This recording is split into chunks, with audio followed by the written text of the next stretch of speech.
Assalamu alaikum and welcome to another episode of the GDM Show, the Global Dawah Movement Show. I'm here with Hamza Sources. Assalamu alaikum. Wa alaikum assalam wa rahmatullahi wa barakatuh. Alhamdulillah, how are you today? Alhamdulillah. Well, how are you, bro? I'm good.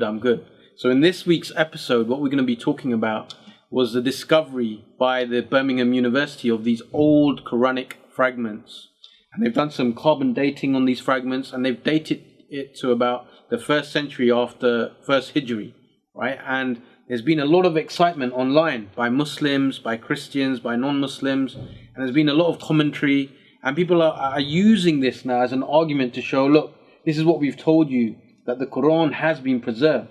But what we're going to be talking about in this show is that even if we found an earlier manuscript, it wouldn't make any difference to the preservation of the Quran.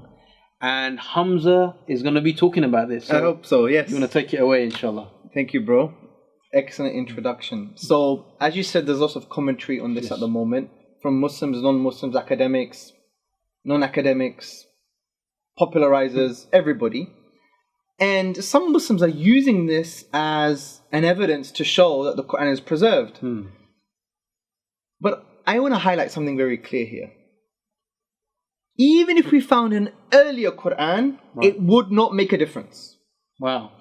Even if we found a Quran before the death of the Prophet Muhammad, upon whom be peace, it would not make a difference. Let me add something into the mix. Even if we found a Quran with an extra 3 chapters and an extra 1,000 words at the time of the Prophet Muhammad, upon whom be peace, it would not make a difference. Well, that's an extraordinary claim. It is. Why would you say this? Extraordinary claims require extraordinary evidence. Right.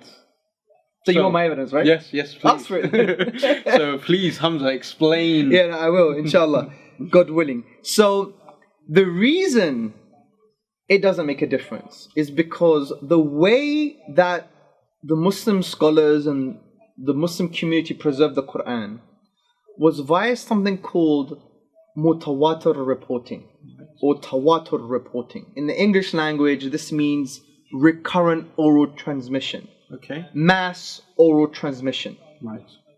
Now, people may be thinking, hold on a second, oral transmission? What on earth is oral transmission?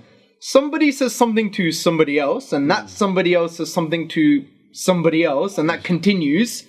Well, we know, we've played this at school, right? Right. You do that, and at the end of the chain, they've said something totally different. Absolutely. So, I want to highlight here that that's not the case. Okay. What mutawatir reporting or recurrent reporting, what this is essentially masses of people, a massive group of people reporting something to another massive group of people. Right. And those people, for example, all go to different times and places, and they report the same thing to another massive group of people, and it continues. Yes. Okay. Now, because of the varying oral transmission, it's impossible to claim that they all conspired. Right? Now let's actually define a little bit more technically what mutawatir reporting is or what recurrent reporting is. Right. Now, I've got some notes here. A recurrent report, a mutawatir report, is one which is reported by such a large number of people that they cannot be expected to agree upon a lie, all of them together, right? Al-Ghazali, the 11th century theologian, he spoke about this, he wrote about this, and he said, mutawatir reporting, a recurrent report, is that it has lots of people in the beginning of the report, of the oral transmission. Right. Lots of people in the middle. Yes. And lots of people at the end. Okay. And obviously in the Islamic scholarship, there's been a difference of opinion on what constitutes concerning the number of people in that report to make it a mutawatir report, to make it a valid recurrent report. Some argue it's 4 people, some argue 5, 6, 7, 8, 9, 10, but the numbers are irrelevant. What we have to focus on is the rational principle here. And this is the rational principle. That the rational principle is that the possibility of coincidence or organized falsehood is 0, basically. That's what it is. Right. So if by looking at this mass group of people reporting to another mass group of people at different times and places with all different varying oral transmissions, if that constitutes rationally that they couldn't have conspired on a lie or an organized falsehood, then that's a recurrent report. Wow. Now, some may argue, hold on a second, Hamza and Salahuddin.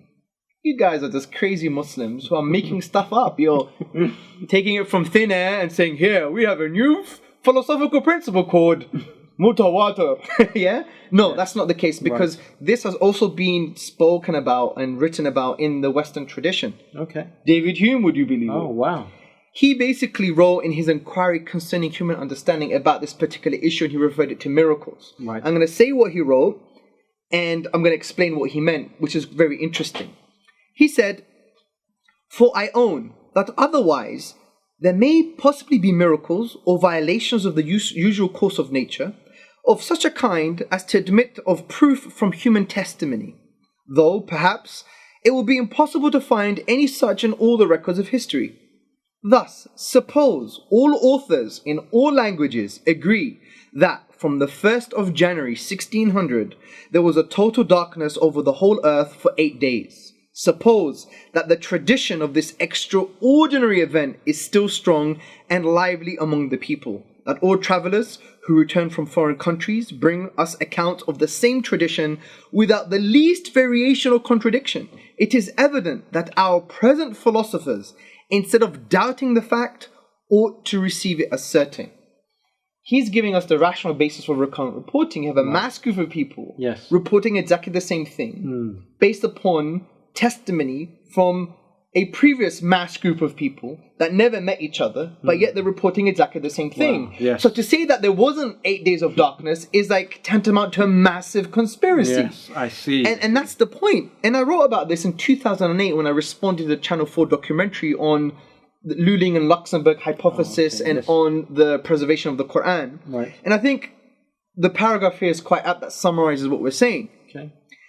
If millions of people who have memorized the Quran can trace the oral memorization of the Quran down the centuries of teachers and scholars all the way back to the Prophet himself, upon whom be peace, who could doubt the authenticity of this oral tradition?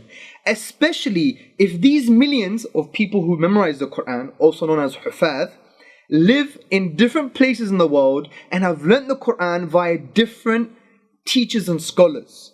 The amount of varying oral transmissions and the amount of people who have learnt the Quran, in addition to there being no discrepancy what they have memorized, is not a historical accident. The conclusion can only be that the Quran memorized today is the one that was taught 1400 years ago. Wow. This is something that Angelica Nevrith, the German scholar, I believe, and I might be wrong, it's in the book called The Cambridge Companion to the Quran. She said the Quran we have today is the Quran of Muhammad, upon whom be peace. Wow. And because this principle is such a rational principle, Yes. it's impossible, if this oral tradition is true, this mutawatir reporting, this recurrent reporting is true, it's impossible to go against it. And we have live examples in North Africa, bro. Really? Many scholars do this and many students do this. Go to North Africa, some villages and some places of worship, mosques, and you ask for a Quran. You may not even have a physical copy.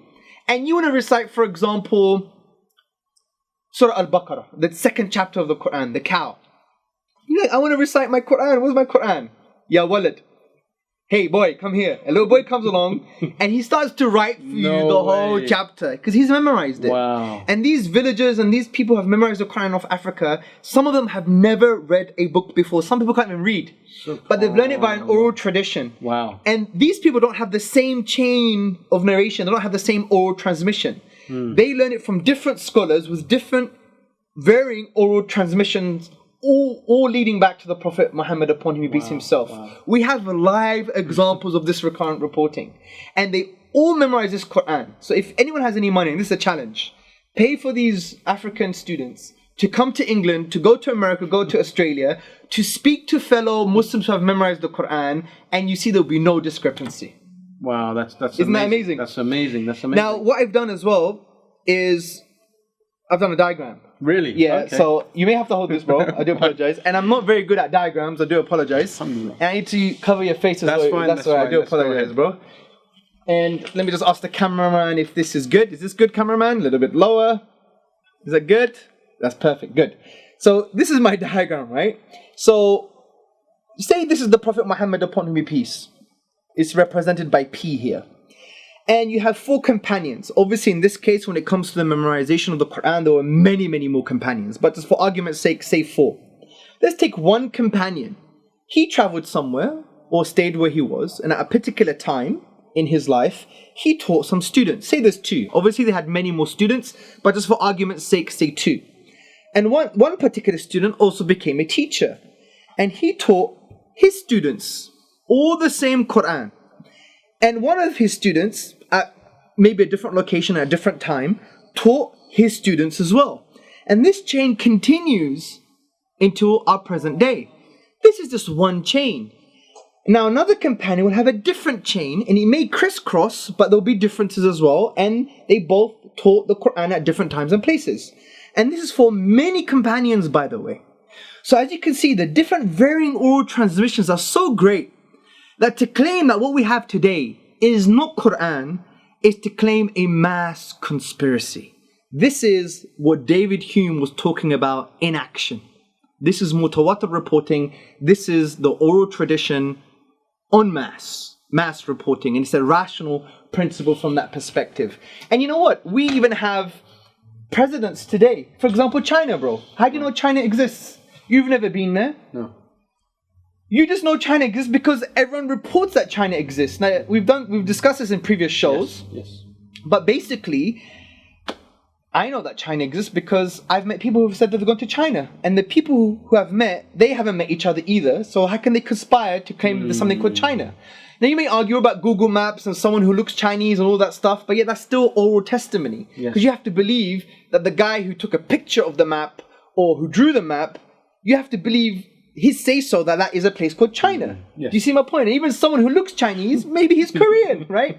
So we've discussed this previously in other shows concerning testimony, but many of the things that we believe to be true is based upon this mass oral tradition. Yes. For example, even the existence of the Eiffel Tower. Yes, I've seen pictures, but how do I know that's a picture in France? Yes. I still have to believe all of these millions of photographers and millions of people and millions of scholars and geographers and all these people and travelers who have said that there's a thing called Eiffel Tower and who have claimed that that picture is a picture of the thing that we're talking about in France, for example. Yes. So it's a well-known phenomenon. So even if you find a Quran that has 5 different chapters, another 1,000 words, wouldn't make a difference because we have this oral tradition, and if you study the preservation of the Quran, the oral reporting, mass reporting was always primary, and the textual proof was always secondary to support the oral tradition. Jazakallah khairan. So please don't forget to like and share and subscribe.